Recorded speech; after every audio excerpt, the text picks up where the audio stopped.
Welcome. In front of me is a myPhone City 2, and today I will show you how to capture a screenshot on this device. So to get started, all you need to do is open up the content that you wish to capture, which for me I'm just going to use the home screen. And once it's open and you can see it, all you need to do is hold power key and volume down, both of the keys at the same time. You'll see a flash and then it disappears, saving screenshot. Cool. And now the screenshot can be found in your photo gallery, so just find where that is, which appears to be here. So let's tap on that.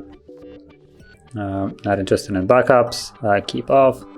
And you can see right here, it's in a category screenshots, and once you tap on it, it expands. And this is basically the exact screenshot we have captured. So if you found this very helpful, don't forget to like, subscribe, and thanks for watching.